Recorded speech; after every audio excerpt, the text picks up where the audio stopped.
Students, today I am here with the new chapter number 6, the adjectives, kinds of adjectives, from your English grammar book, Innovative Basic English Grammar. Dear students, I had explained what is noun and what is pronoun in my previous videos.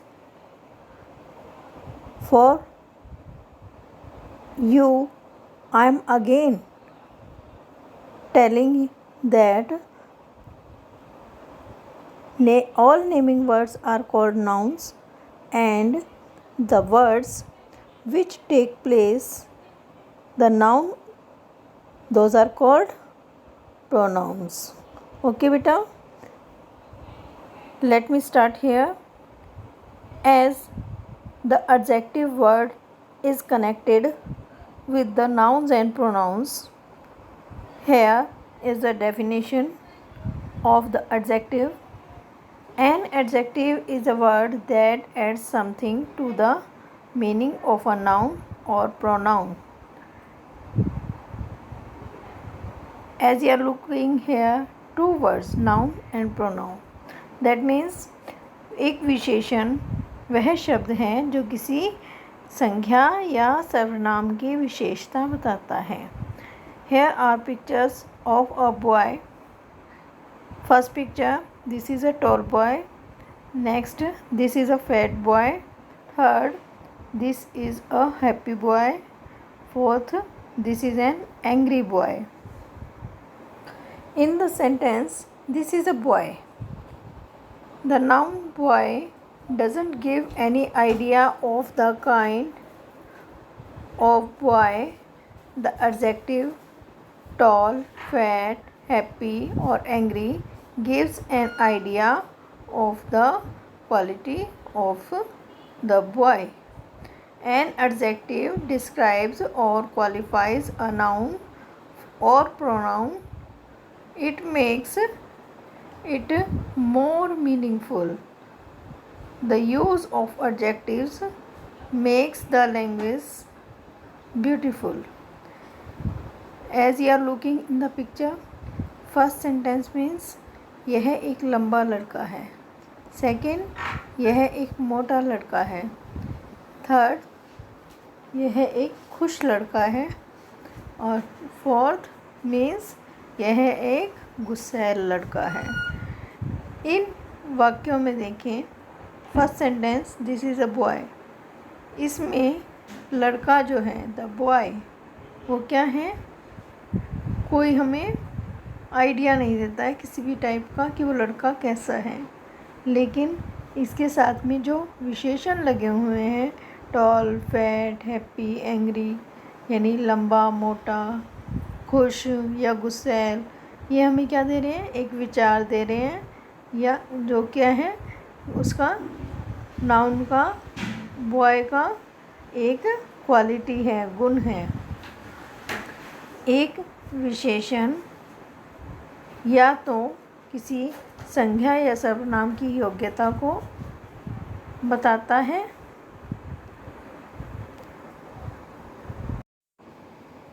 I am repeating the meaning of this sentence again.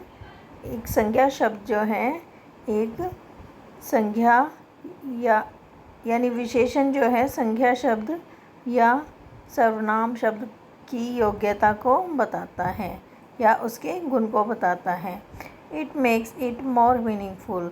यह उसे एक ज़्यादा अर्थ देता है, अर्थपूर्ण बना देता है. The use of adjectives makes the language beautiful. यानी विशेषण का प्रयोग करने से भाषा की सुंदरता में चार चांद लग जाते हैं, बहुत सुंदर हो जाती है.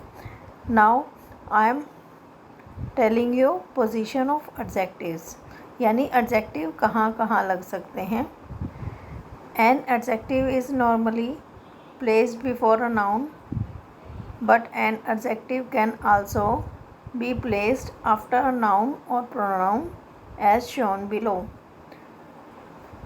यानी एक विशेषण शब्द को सामान्यतः हम संज्ञा के पहले लगाते हैं, लेकिन एक विशेषण को हम संज्ञा के बाद भी लगा सकते हैं या सर्वनाम के बाद भी लगा सकते हैं, जैसा कि नीचे सेंटेंसेस दिए हुए हैं।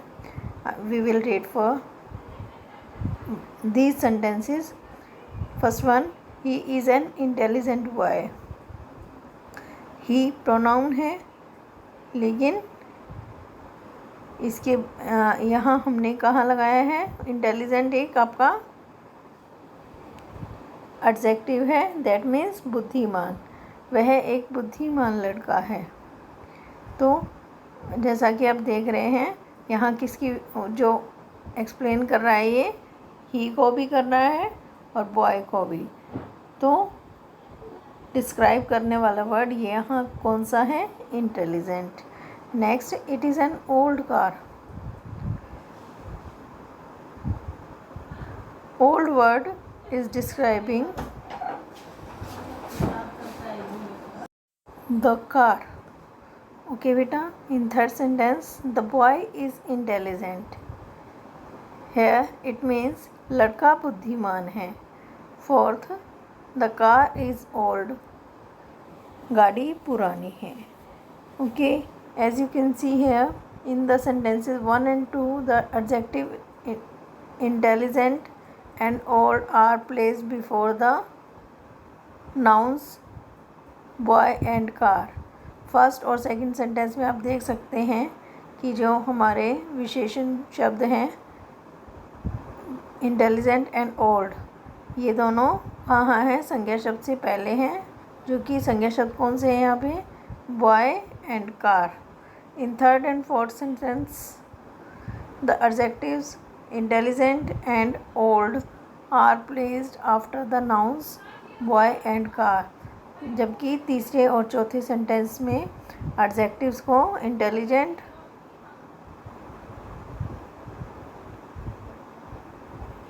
और ओल्ड वर्ड दोनों ही हाँ लगाए गए हैं संज्ञा शब्द बॉय और कार, यानी लड़का और गाड़ी के बाद में लगाए गए हैं। So you are to keep in mind that things that an adjective can be placed before noun and after a noun. Now kinds of adjectives. Kinds of adjectives are given below. As you can see here, number 1, adjective of quality. Second, adjective of quantity. Third is quantity of number. Fourth is demonstrative adjectives. Fifth, interrogative adjectives. And sixth is possessive adjectives. Now come on the next page, number 38. First one, adjectives of quality. An adjective of quality describes the quality of a person or a thing. जो गुणवाचक विशेषण होता है वह एक व्यक्ति या वस्तु की क्वालिटी यानी गुण को बताता है। Here are examples or sentence. Beautiful flowers grow in this garden. That means सुंदर इस गार्डन में, इस बगीचे में सुंदर फूल खिले हैं। B sentence, she is an intelligent girl, वह एक बुद्धिमान लड़की है। C, this is a wonderful picture, यह एक अद्भुत तस्वीर है। An adjective of quality answers the question what kind of, यानी एक विशेषण शब्द इस क्वेश्चन का आंसर देता है। गुणवाचक जो विशेषण है वो किस क्वेश्चन का आंसर देता है? व्हाट काइंड ऑफ, यानी किस तरह का है। As you can see here first sentence, flowers, for flowers here beautiful words, what kind of flowers are there? Beautiful. Next in B sentence, as you can see here the word intelligent, which type of girl? Intelligent. There may be fool also or foolish also. Okay beta. Next, third sentence. Here the wonderful word is describing the picture. That means which type of picture? You will say wonderful picture. Okay बेटा। Next second, adjectives of quantity यानी मात्रा बताने वाले विशेषण शब्द। An adjective of quality tells how much quantity of the thing is meant. एक मात्रा बताने वाला विशेषण हमें ये बताता है कि एक चीज़ की मात्रा कितनी है। ओके बेटा। There is some water in the glass. In first sentence you can see here some word is denoted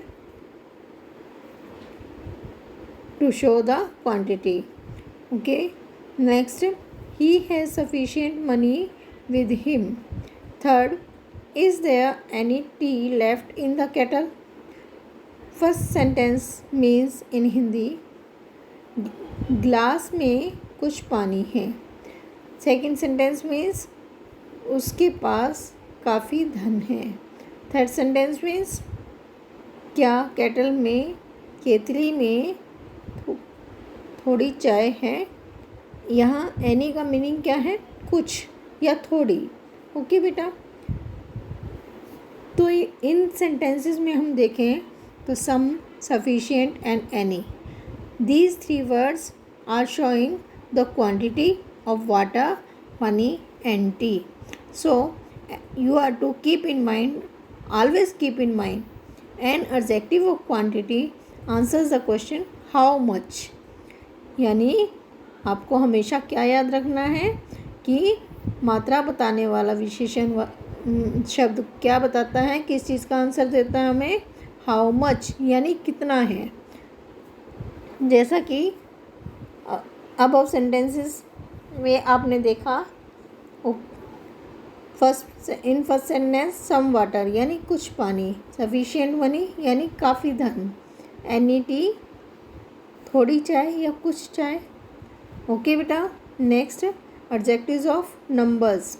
N adjective of number tales how many persons और थिंग्स आर मेंट। यानी एक संख्या बताने वाला विशेषण शब्द ये बताता है कि कितने लोग या कितनी चीज़ें हैं। ओके।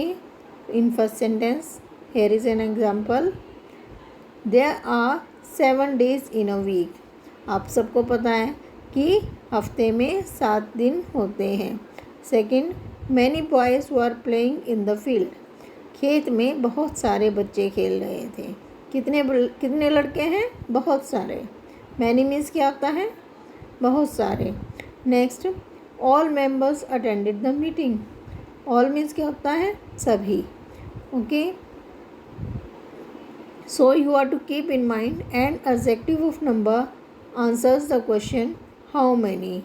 आपको हमेशा क्या याद रखना है कि संख्यावाचक विशेषण शब्द हमें क्या, किस क्वेश्चन का आंसर देता है, कितने।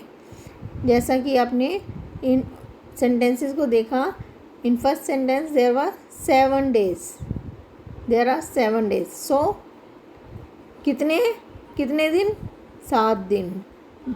Many boys, for boys there may be question how many boys. Okay. Next, all members, for members there may be question how many members attended the meeting. Then you will answer all members attended the meeting. Next, the difference in use.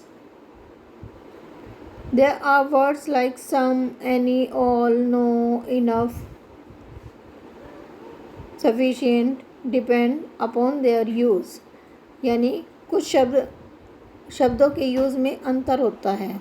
यहाँ कुछ शब्द हैं जैसे some means क्या होता है बेटा, कुछ, एनी मीन्स कोई, ऑल मीन्स सभी, नो मीन्स नहीं, इनफ मीन्स काफ़ी, सफिशिएंट मीन्स भी क्या होता है, काफ़ी।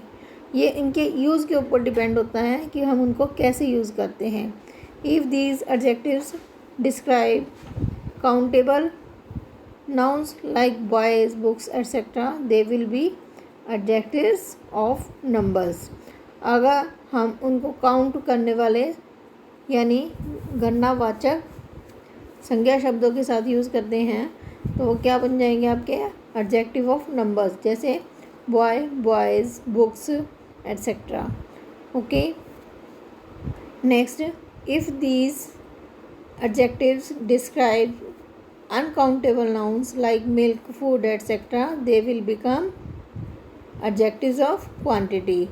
अगर इन्हीं शब्दों को हम अनकाउंटेबल यानी जिनको गिना नहीं जा सके ऐसे संख्या शब्दों के साथ यूज़ करते हैं, जैसे दूध, भोजन आदि, तो वो हमारे क्या बन जाते हैं? मात्रात्मक विशेषण बन जाते हैं, यानी मात्रा बताने वाले विशेषण शब्द होते हैं. Study the following chart. यहाँ एक चार्ट दिया है, इसे हम स्टडी करेंगे. In first column adjectives of quality, quantity, and in second adjectives of numbers. First sentence, some milk is in the jug. He has no knowledge about it. Have you any difficulty? I have enough food for all. यानी इन्हीं सब sentences में मात्रा बताई गई है, मात्रात्मक विशेषण है. मिल्क की विशेषता कौन सा वर्ड बता रहा है बेटा? सम, यानी जग में कुछ दूध है. सेकंड सेंटेंस, नॉलेज को कौन सा वर्ड डिस्क्राइब कर रहा है? नो. नो नॉलेज यानी कोई ज्ञान नहीं है. तो इसका मीनिंग क्या है इस सेंटेंस का? उसे इस बारे में कोई जानकारी नहीं है, कोई ज्ञान नहीं है. For knowledge here is no word used as an adjective of quantity. Have you any difficulty?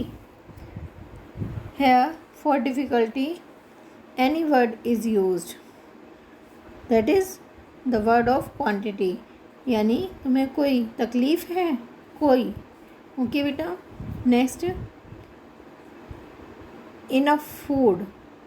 For food enough word is use है. I have enough food for all. यानी मेरे पास सबके लिए बहुत सारा, काफ़ी सारा भोजन है. यानी भोजन की विशेषता किस वर्ड से डिनोट हो रही है? इनफ वर्ड से. Food is described by the word enough.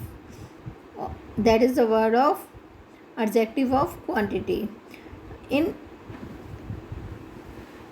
next column, adjective of numbers. Here are some examples.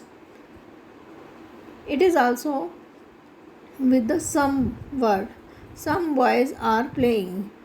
Because boys are countable nouns, so some word is used with the boys.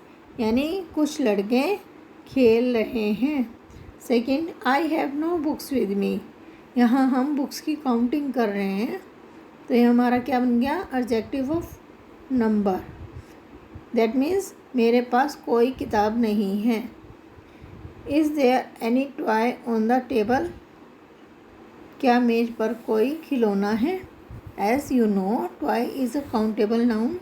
So here which word is used to describe the toy? Any. Next, I have enough pencils to give them. मेरे पास बहुत सारी, काफ़ी सारी pencils हैं. किसको? उन्हें देने के लिए. Here enough word has become adjective of numbers as it is used with countable nouns, that is pencils. Okay बेटा. I think you have got this chart. You have understood this chart. Next, demonstrative adjectives.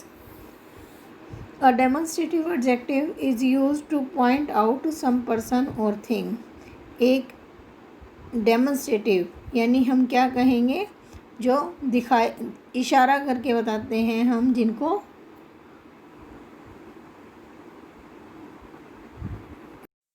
यानी जो word हमें direct करते हैं, demonstrate करते हैं. ऐसे विशेषण शब्द किस लिए यूज़ होते हैं बेटा? कुछ लोगों को या चीज़ों को पॉइंट आउट करने के लिए यूज़ होते हैं. For example, these books are mine. ये किताबें मेरी हैं. Next, do you see that boy climbing the tree? क्या तुम उस लड़के को देख रहे हो जो पेड़ पे चढ़ रहा है? Third, such students who are lazy will not pass. जो स्टूडेंट लेजी होते हैं यानी सुस्त होते हैं वो पास नहीं होते। बेटा, you are to keep in mind that this and that are used with singular and these and those are used with plural nouns। यानी this और that को हम सिंगल थिंग्स के साथ में लगाते हैं जो अकेली चीज़ होती है, जैसा कि आप सेकंड सेंटेंस में देख रहे हो, boy is a single noun so we have use the word that. Okay, और दीज और दोज यानी ये और वो, उनको हम किसके साथ लगाते हैं? बहुवचन के साथ, प्लूरल नाउन्स के साथ में लगाते हैं। As the example is given in first sentence, these books are mine. Books is a plural so these is used here. One more thing you are to keep in mind, that is this and that. There is difference between the two words. This means होता है यह है, ये शब्द आपका कब use होता है?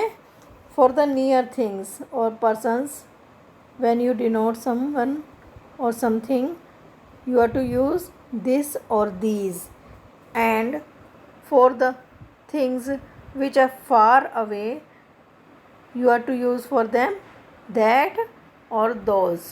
okay beta, next, interrogative adjectives। an interrogative adjective is used to ask a question by using which, what or whose before a noun। एक प्रश्नवाचक विशेषण शब्द कब यूज़ होता है बेटा? जब हम किसी से प्रश्न करते हैं और कुछ वर्ड्स WH फैमिलीज़ के जो भी वर्ड्स होते हैं, for here are examples, which means होता है बेटा कौन, व्हाट मीन्स होता है क्या, और हुज मीन्स किसका। यानी संज्ञा शब्द से पहले जब हम ये लगाते हैं इन 3 शब्दों को तो वो हमें क्या बन जाता है? हमारा प्रश्नवाचक विशेषण। In first sentence you can see which book is yours. तुम्हारी किताब कौन सी है? What colour is your coat? तुम्हारे कोट का कलर क्या है? Next, whose dog is that? वह कुत्ता किसका है? ठीक है बेटा, so you are to always keep in mind that the words which, what, whose etcetera from WH families are used as interrogative adjectives। next, possessive adjectives यानी जिसमें स्वयं निजता की भावना आती है, निजवाचक विशेषण होते हैं, वो आपके कौन से होते हैं बेटा? अ possessive adjective shows possession और belonging यानी मालिकाना हक, यानी कोई चीज़ आपके पोजेशन में है, ओनरशिप में है, जो आपका, जिसे आप हक से कहते हैं, वो आपका क्या बन जाता है? Possessive adjective. For example, my friend went to your house to get his books. मेरा मित्र तुम्हारे घर गया। For house here is word possessive adjective, that is your. किस लिए गया? टू गेट हिज बुक्स, वो अपनी किताबें लेने के लिए। कहाँ गया? तुम्हारे घर गया। Okay, so your and his, these are possessive adjectives which are used before nouns। so you are to always keep in mind that possessive adjectives always show the possession। here is a chart of possessive adjectives which is very clear and I think you will get them clearly। in singular, my, your, his, her, its यानी my word का use किस gender के साथ में होता है? Gender both masculine and feminine, यानी male और फीमेल दोनों के लिए हम क्या लगाते हैं, सिंगल में माय होगा वो दोनों के साथ में लगेगा। Second is your, both masculine and feminine, ये भी मेल और फीमेल दोनों के लिए यूज़ होता है। हिज, यह शब्द केवल किसके लिए यूज़ होता है, मस्कुलिन। ओके बेटा। Her is used with feminine, यानी फीमेल के लिए। Its, that, this word is used as neuter gender, used with neuter gender. For example, as you are giving the example for any dog, this my dog's name is Rambo, its color is brown, so here its word is neuter gender. Okay बेटा।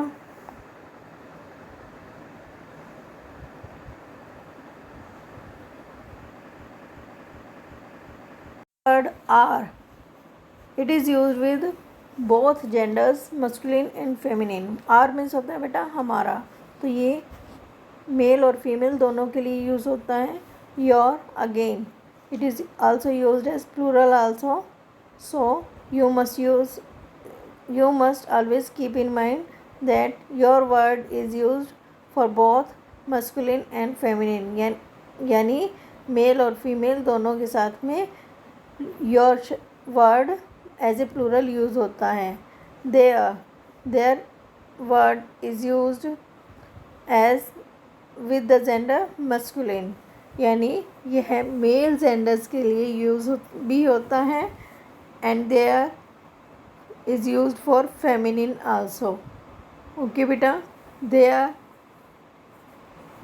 Third time, यानी non living thing और may be living thing also, for example dog, cat etcetera, but there is neutral word also, यानी तटस्थ जिसको हम कहते हैं, ना इसके साथ ना उसके साथ, किसी भी चीज़ के साथ के, जैसे मैं बताती हूँ आपको। I am giving you example. The children carried their bags to school.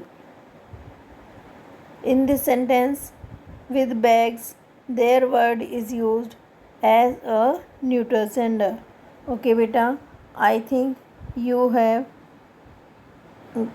understood this chapter very well. You are to read this lesson again and again to solve the exercises, to test yourself, and I will come back with a new video having solutions for the exercises of this chapter. Till then, have a nice day. Bye. Enjoy your day.